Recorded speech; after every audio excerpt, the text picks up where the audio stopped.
All right, so the footage you saw was from a year ago. That was right when I moved into my house and I didn't have my compressor set up yet, or 220 out here to run it to vapor blast.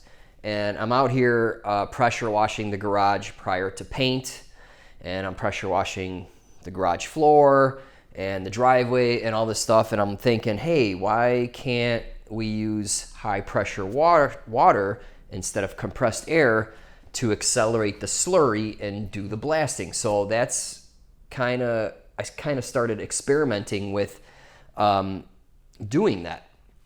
And also people have asked, hey, do you have a gun that will hook up to a pressure washer and, you know, blast outside? And they have those. They have it where you hook it up to your pressure washer and you stick it in a bucket of sand or whatever, and you can blast frames and whatnot outside. So that kind of stuff does exist. I was working on it, and ultimately it didn't work as well as expected. Okay, and what I want to discuss in this video are pros and cons.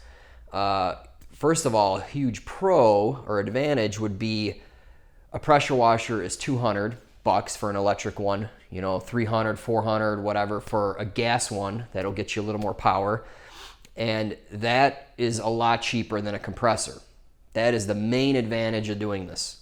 Some disadvantages are pressure washers work at, they require 1 gallon to 3 gallons per minute, depending on which nozzle you select and pressure and whatever.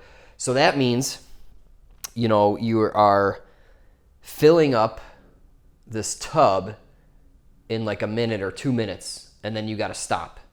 And then you have to wait for the media to settle, and then you have to puke that water out. So stopping every 2 minutes would just be unbearable in my opinion. So that's kind of a huge deal breaker. And you're probably wondering, oh, why not just keep adding water? Well, then you dilute your slurry mixture, and then your blasting effectively diminishes, right? So that right there, I didn't really pursue it any further because, man, if you are wasting that much water or adding that much water to the system, it doesn't really make sense. Another thing is it would be open loop, which would mean you're feeding fresh water to the pressure washer. I've seen a guy on YouTube set one up this way, and he was filtering the water back to the pressure washer.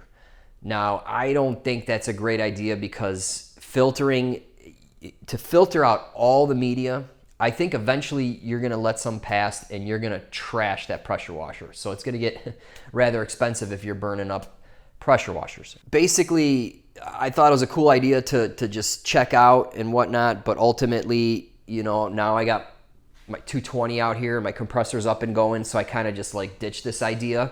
But I want to hear from you guys. Is it worth pursuing? I mean, maybe I can even get a blast gun designed to use with a pressure washer outside so you can blast frames or whatever, car frames or whatever the heck you guys want to do. Or should I keep going with a pressure washer blast cabinet? If that happens, then you can vapor blast. You could have it as a parts washer. You can use just high pressure water and use this as a parts washing cabinet. And then this thing can also dry blast, so it'd be like a freaking all-in-one cabinet. You could do like everything in it if you want. For me, I mean, I don't think it'll work as well as air. No way. I mean, based off what I've seen, it just won't. And you know, unfortunately, compressors are really expensive right now. Anyway, that's it for this video. Let me know what you think in the comments below. Should I scrap this idea? Should I keep going? I'm kind of on the fence. I kind of want to work on something else. So let me know. And as always, you can check out my vapor blaster plans. I'll leave a link in the video description. And also I have blast guns for sale that, you know, improves the performance over cheap guns. So definitely check those out. The links are below.